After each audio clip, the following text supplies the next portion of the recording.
Ohio is supposed to feel familiar: flat highways, small towns with diners and gas stations, state parks where families camp on summer weekends. But familiarity doesn't mean safety. Here, cars are found still running on the interstate, but their drivers are gone. Entire towns receive letters from someone who knows their darkest secrets. Houses exist on paper but not in reality, and hikers vanish on trails so short it should take 10 minutes to finish them. Even stranger are the echoes that refuse to die, a train that rumbles through the night on tracks torn up decades ago, and families that move into farmhouses only to disappear, leaving their belongings behind. These aren't legends, they're records, police files, whispers that still circulate in Ohio towns that never forgot. Lock your doors, put on your headphones, because after this video, you'll never see Ohio the same way again. The woman who left her car at I-70. Interstate 70 cuts straight across Ohio, endless pavement, lit only by headlights and truck stops. It's a road designed for speed, not for stopping. On the morning of August 2nd, 1990, a state trooper spotted a car pulled onto the shoulder near Reynoldsburg, a white Oldsmobile. Engine off, driver's door closed. Inside were a purse, keys, and a half-finished soda. The owner was Cynthia Anderson, a 20-year-old legal secretary from Toledo. But Cynthia wasn't there. Her co-workers said she'd been nervous in the weeks before. Someone had been calling her office phone, saying nothing but breathing on the line. She told a friend she felt like she was being followed on her commute. Police searched the area on foot. Dogs tracked her scent along the guardrail for half a mile until it cut off like someone had lifted her out of the air. Investigators considered abduction, but there were no signs of struggle. No broken glass, no skid marks. Just the car perfectly intact with Cynthia gone. Theories spread quickly. Some pointed to a client at her law office. Others whispered about a stalker she never named. But no charges were ever filed, and no trace of Cynthia was ever recovered. To this day, her family leaves flowers on the shoulder where her car was found, a spot on the highway where drivers still slow down, glancing at the guardrail as if expecting to see someone standing there. One trucker swore that late at night he saw a woman on the median, pale, motionless, watching traffic rush by. When he stopped, the median was empty. The Ohio Missing Persons database still lists Cynthia Anderson as unresolved. Her file remains open, her car remains in police archives, and the question remains, how can someone vanish on a road that never stops moving? Because in Ohio, silence doesn't just follow you home. Sometimes it writes you a letter, sealing your fate in ink that no one can trace. The Circleville Letters. Circleville looks like any other small Ohio town, a place where everybody knows everybody and gossip fades as quickly as it spreads. But in 1976, gossip turned into terror, delivered straight to people's mailboxes.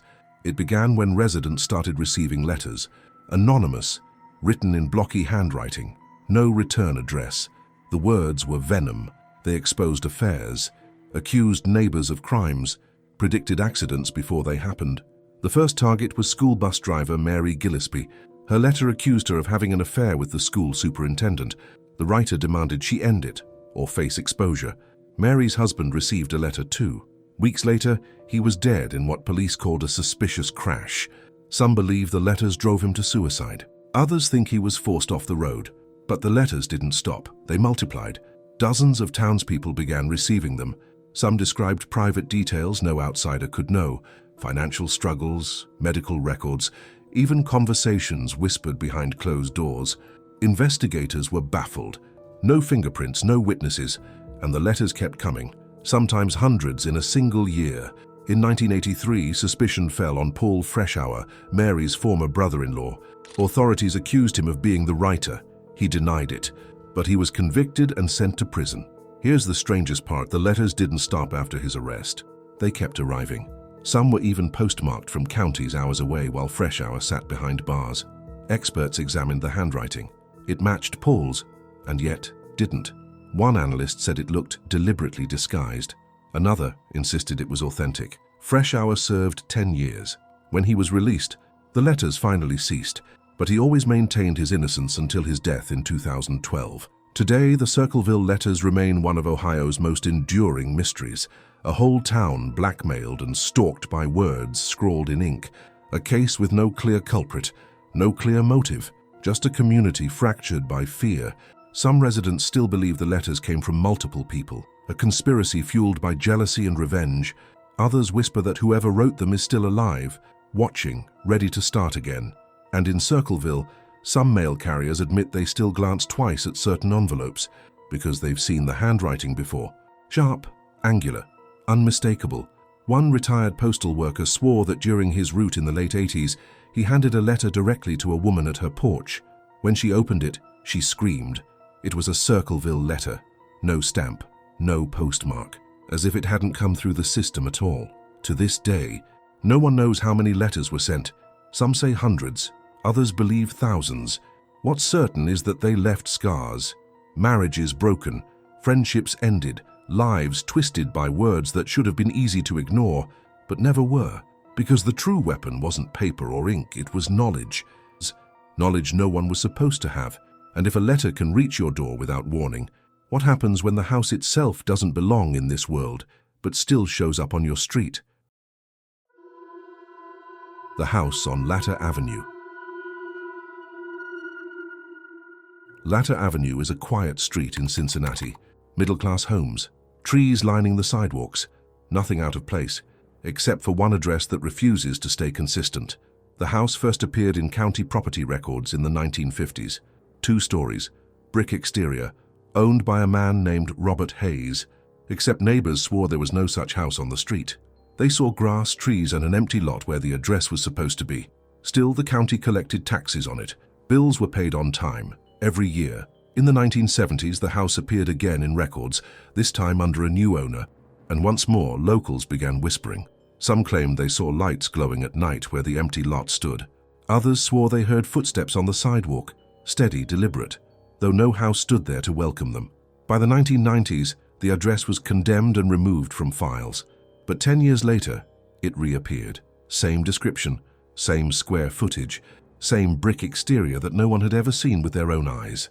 A local historian dug into the case and uncovered something even stranger: the photographs in the archives. Property cards carried small black and white snapshots of houses taken by inspectors. The image for the Latter Avenue house showed a brick home, but the shadows didn't line up. Streetlights were in the wrong position. Trees in the background didn't exist anywhere on Latter Avenue. In 2003, 2 college students went looking for the lot after reading about the legend. They claimed they saw a house standing there just past midnight, curtains drawn, a single light glowing upstairs. When they returned with friends the next day, the lot was empty again. City officials dismissed the story as clerical error, but the records keep resurfacing every decade or so. New names attached to the deed, new tax bills, always paid, yet no one has ever met the supposed owners. One retired mail carrier swore he delivered letters there in the 1960s. He said he placed envelopes in a black mailbox fixed to a brick wall, but when shown the current lot, he shook his head. "That's not what I remember," he whispered. "The house was there. I touched it." Neighbors still say that on humid nights, the lot feels wrong, as if the air grows heavier, pressing down on your skin. And sometimes, if you look from just the right angle, you'll see the outline of a roof shimmering against the dark. One man swears he stepped onto the lot once, just to prove it was empty. He came back pale, holding a scrap of paper he claimed to have found in the dirt. It was a receipt for property taxes. The date 1962. The ink still fresh. The house never burned. It was never demolished. It simply drifts, in and out of the city's memory, anchored only by records no one can erase. And people wonder, if the house doesn't exist, who keeps paying the bills? But if a house can haunt a street without being there, what chance does a boy have on a trail in Hocking Hills, when even his footprints don't stay long enough to lead him home? The boy who walked into Hocking Hills. Hocking Hills is one of Ohio's most visited parks. Marked trails, caves carved by centuries of water, tourists filling the campgrounds every summer. It's not the kind of place where people vanish. And yet, in October of 2016, one boy did. 13-year-old Evan Phillips visited the park with his parents and younger sister. They set up camp near Old Man's Cave, one of the most popular areas in the park. By afternoon, Evan asked to fetch something from the car, barely a 5-minute walk from their tent. He never came back. At first, his parents thought he'd gotten distracted, but when 10 minutes stretched to 30, they began to worry. They searched the parking lot. The car was locked. Evan was gone. By nightfall, rangers and volunteers spread across the park. Dogs caught his scent on the path to the lot, followed it for 200 yards, then lost it. The trail simply ended. No footprints in the dirt beyond that point, no sign of a struggle. Searchers combed caves, ravines, and trails. Helicopters scanned the forest with infrared. Nothing. The next day, rangers found his backpack resting neatly against a tree. Inside were snacks, a flashlight, and his jacket, items he would have needed if he'd chosen to run away. Even stranger, the backpack was bone dry, though rain had soaked the forest overnight, as if it had been placed there that morning. For weeks, the search expanded. Posters with Evan's face went up in gas stations, diners and trailheads across the state. Leads came in, then fizzled. One hiker swore she saw a boy matching his description, walking deeper into the forest, barefoot, expression blank. But by the time she called it in, he was gone. Evan's case remains unsolved. His name still sits in the Ohio Missing Persons database. His family still returns to Hocking Hills each year, leaving flowers near the tree where his backpack was found. Locals whisper about the spot. They say electronics flicker there, phone batteries drain in minutes. And once, a searcher swore he heard a voice calling his own name from the trees, in the exact tone his wife used. Others claim that if you camp too close to Old Man's Cave, you'll hear footsteps around your tent after midnight. Soft, careful, but when you unzip the flap, no one is there. Some dismiss it as folklore, another campfire story. But one ranger put it simply: Evan didn't just get lost. Lost people leave trails. He didn't. The forest remains open to hikers and families. The signs still mark the trails, but every October people glance at the trees and wonder how a boy could vanish on a path meant to be safe. And when the wind shifts through the gorge, some swear they hear a child's voice, asking if you've seen the way out. But if footsteps can disappear in Hocking Hills, what explains the sound of a train in Marysville, a train that hasn't had tracks for decades? The ghost train of Marysville. Marysville was once a railroad town. Lines of track ran straight through its fields, carrying freight and passengers across Ohio. By the 1970s, most of those rails were torn up. The trains stopped running, but the sounds never stopped. It began with late-night reports. Farmers called the sheriff after hearing the unmistakable whistle of a locomotive rushing across the empty land. Dogs barked, windows shook, but when deputies checked, the fields were quiet and the rails were long gone. By 1981, the stories grew. Teenagers parking on back roads claimed their cars trembled as if a freight train had passed inches away. One couple swore their headlights flickered, then went black, as a wall of sound rushed past them in the dark. When they got out, there was nothing but cornfields. The sheriff's office dismissed it as imagination, but audio evidence soon surfaced. In 1986, a group of ham radio operators recorded several minutes of strange interference late at night. Mixed into the static was the clear sound of a train whistle, followed by the grinding of brakes. The men swore the sound had come from nowhere near an active line. Later that same year, a family living near the old depot claimed to hear a train pull in at exactly 2:15 a.m. every night. Not once or twice, every night. The mother described the sound of steel on steel, screeching so loudly that the windows rattled. But when she looked outside, the street was empty. In 1993, a local historian captured his own recording. You can still find it archived in a small town museum. It begins with static, then grows into the roar of an approaching locomotive. The whistle blasts twice, and faintly beneath it all a voice can be heard, a step back. The historian insisted no one was with him when he recorded it. He had been standing alone, tape deck running, in the middle of a vacant field. By the early 2000s, the phenomenon had earned a name, the ghost train of Marysville. Locals treat it like folklore, but few are willing to stand near the old depot site after midnight. Too many say they've felt it themselves. The sudden gust of wind, the vibration underfoot, the fleeting panic of something enormous rushing past. One man swore he even saw it, a locomotive made of shadow, windows glowing faint white, rolling through the corn. He said it slowed, hissed, and then vanished. Today, no trains run through Marysville. The rails are gone, the ground is flat, but each year reports surface of the whistle still blowing, the brakes still screeching, the ground still trembling, and those who've heard it all agree on one thing: it always stops, always halts, just out of sight. as if waiting for someone to climb aboard. But if a phantom train can return without rails, what happens when entire families vanish from a farm, leaving their homes locked, their food on the table, and their lives unfinished? The vanished tenants of Malabar Farm. Malabar Farm is best known as the home of author Lewis Bromfield, a place of innovation, agriculture, even Hollywood glamour. But the farmland holds a darker set of stories that were never put into print. In the late 1940s, several families moved into houses built on the edges of Malabar property, small farmhouses leased to tenants surrounded by acres of corn and pasture. Yet some of those families never seemed to stay. Neighbors told the same story, again and again.